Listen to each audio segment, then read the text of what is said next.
Hello, thank you very much for watching Amir Shakil 5858. I am Amir Budnam. I am thankful to all news resources. Following news have been reported by European, Asian, Australian, and African channels and AP, AFP, and Reuters news agencies. Now, the headlines. Israeli bombing in Beirut kill Hezbollah commander. United Nations condemns the Israeli strike. Elections in Sri Lanka. Biden meeting in Delaware with the leaders. Sydney, Australia bushfire emergency. New Zealand pilot released. Ukraine delegation in Congo. SEALs in South Africa. Weinstein and fired rape charges. Mexican City problem. European Union help for Ukraine. UK Prime Minister no donation, rather donations. Now please watch the channels.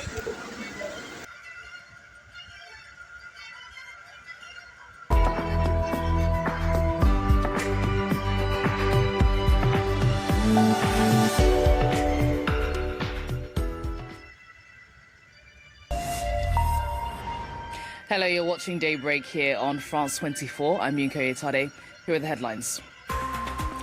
A deadly Israeli airstrike in the Lebanese capital claims the life of senior Hezbollah commander Ibrahim Akil. It caps off a week of surprise deadly attacks on the militant group after pages and walkie-talkies belonging to its members were detonated. The United Nations condemning the blast as a terror attack at a Security Council meeting on Friday. The organization's High Commissioner saying it violated international law and could constitute a war crime. Sri Lankans are at the polls today for the first election since the catastrophic economic crisis of 2022. The incumbent Ranil Wickremesinghe vying for another term, but his re-election bid is challenged by two candidates who have significant support.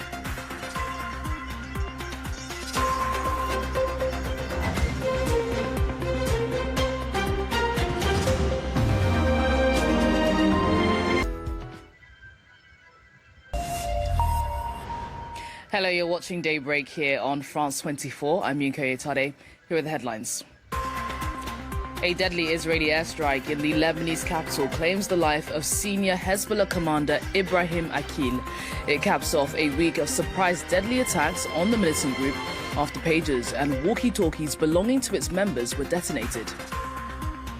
The United Nations condemning the blast as a terror attack at a Security Council meeting on Friday. The organization's High Commissioner saying it violated international law and could constitute a war crime. Sri Lankans are at the polls today for the first election since the catastrophic economic crisis of 2022. The incumbent Ranil Wickremesinghe vying for another term, but his re-election bid is challenged by two candidates who have significant support.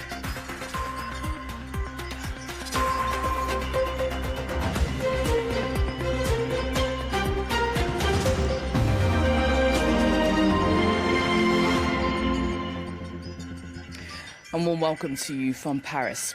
The Israeli military is Asia Now. Hello, it's 2 p.m. in Singapore and Hong Kong, 11:30 in New Delhi and 1 o'clock in Jakarta. I'm Angela Lim. At this hour, Sri Lankans vote for their next president in the first election since the country's worst economic crisis 2 years ago. The vote is seen as a referendum on an unpopular IMF austerity plan.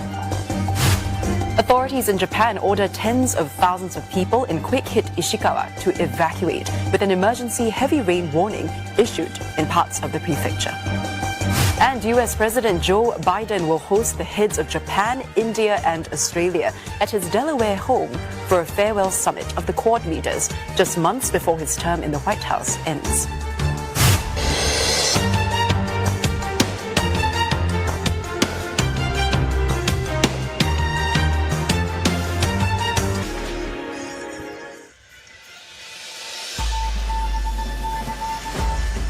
Today, an out-of-control bushfire threatens homes and lives on Sydney's northern beaches.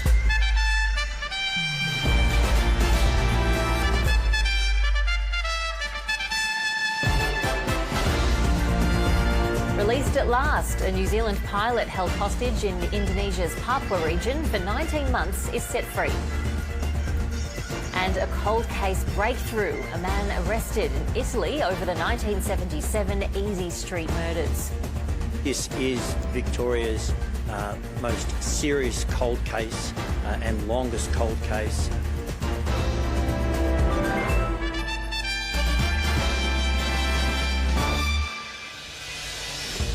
Hello and welcome to ABC News. I'm Ruby Cornish. Our top stories in a moment, but first, an emergency warning has been issued for a bushfire on Sydney's northern beaches at Oxford Falls. The warning's in place for the Cromer Heights area. The blaze is impacting homes and properties in Pinduro Place, Jersey Place, Maybrook Avenue and Kirang Street. People in the area are being advised to shelter now. The bushfire is currently out of control, with conditions changing. And we will have more on this developing story in the coming hours.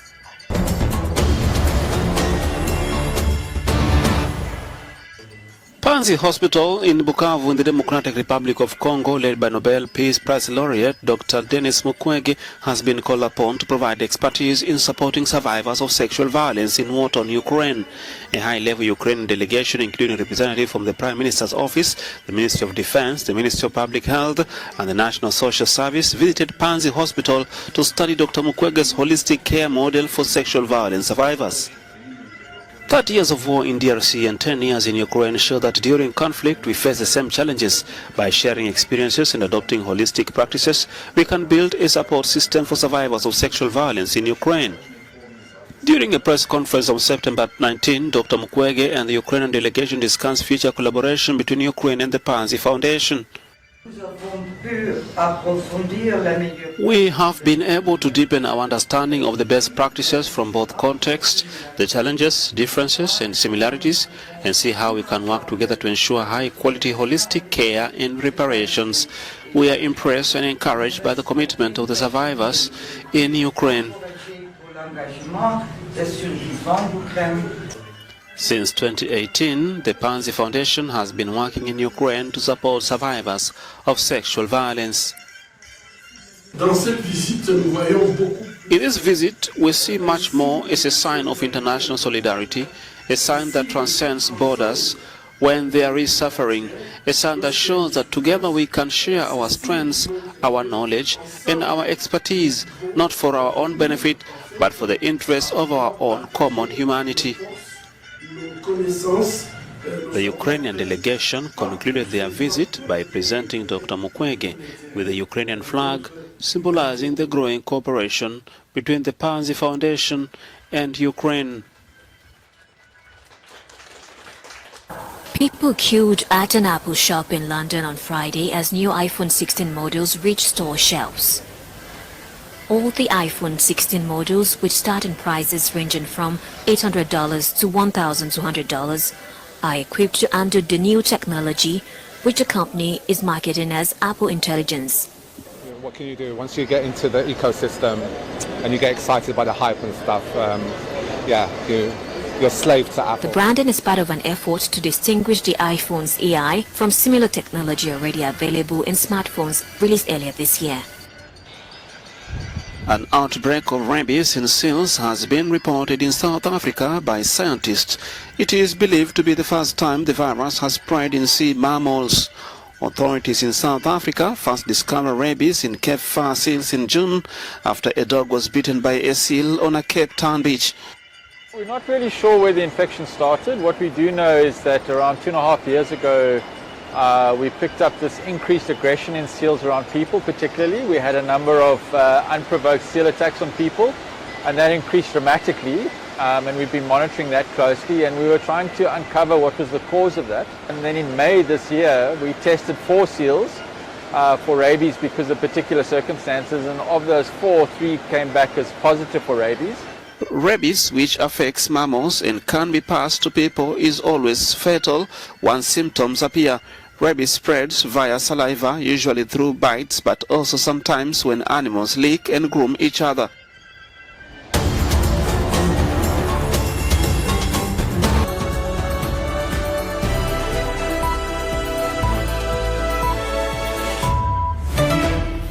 This is DW News live from Berlin. An Israeli airstrike in Beirut kills a top Hezbollah commander. Lebanese officials say at least 14 people were killed in one of the deadliest attacks on Lebanon's capital in decades. Also coming up, 17 million voters head to the polls for Sri Lanka's presidential elections.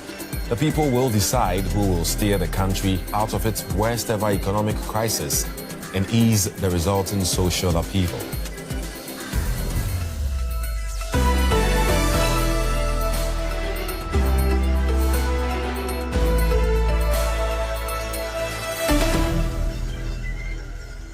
I am Eddie Micah Jr., and you are welcome to the program.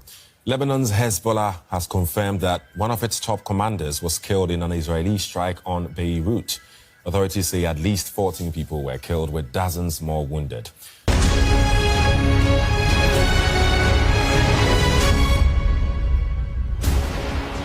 It's 10 o'clock. This is Sky News at 10. I'm Yalda Hakim, live in Beirut. Our top story.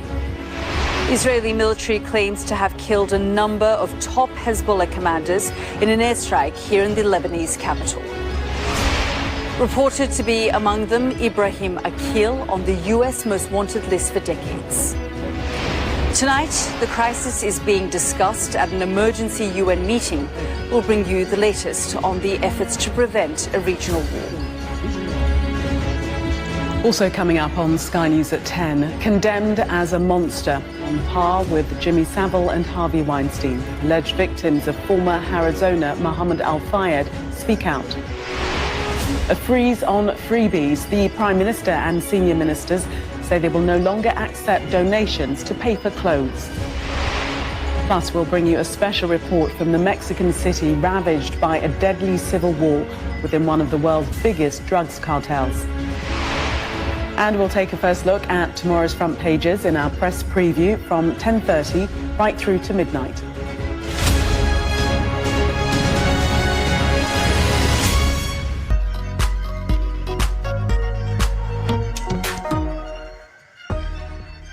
Israel claims to have killed a top Hezbollah military official during its strike on Beirut. A big step forward, says von der Leyen. EU to loan Ukraine 35 billion euros. Israel says a top Hezbollah military official was killed in its strike on southern Beirut, along with 10 other Hezbollah commanders. The militant group hasn't confirmed the death of Ibrahim Akil, but said he was supposed to be in the building that was hit. Akil has served on Hezbollah's highest military body, and he's been sanctioned by the United States for being involved in 2 attacks in 1983. They killed more than 300 people at the US Embassy in Beirut and the US Marine Corps barracks. The strike was a rare one and has pushed Israel and Lebanon closer to war than ever.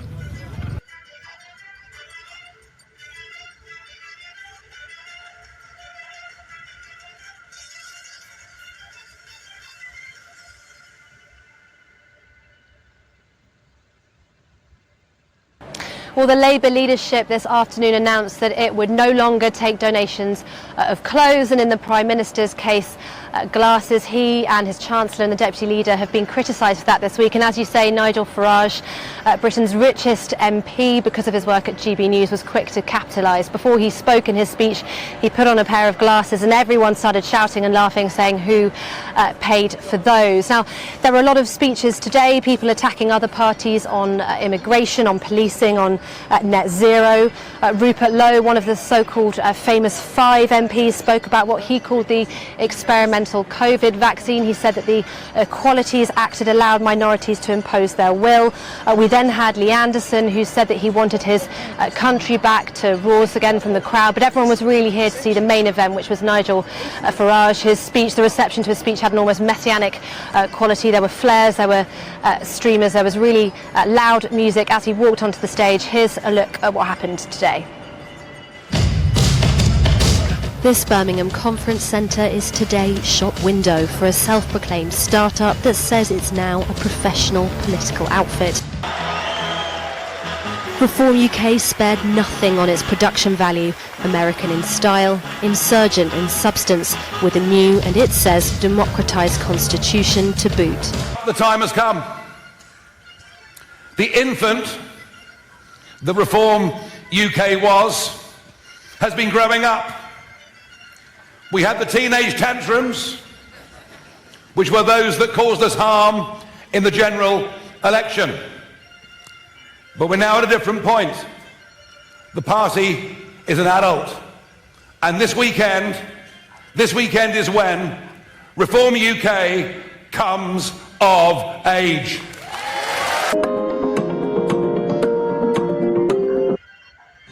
Hezbollah confirms the killing of a second senior commander in a missile attack which destroyed a building in a busy Beirut neighborhood.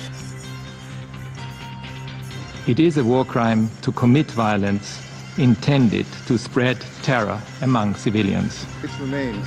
The UN Human Rights Chief calls for a thorough and transparent investigation into the explosion of Hezbollah communications devices. Hello and welcome to TRT World, live from Istanbul. I'm Charlotte Biretney. Also ahead on the programme.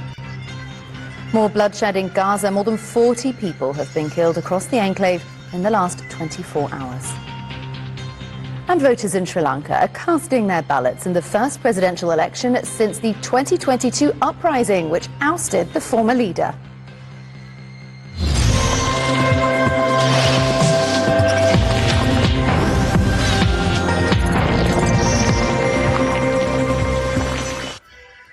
A missile strike on the Lebanese capital is increasing fears about what might come next. Hezbollah has just confirmed that a second military commander was killed in an attack on a suburb of Beirut.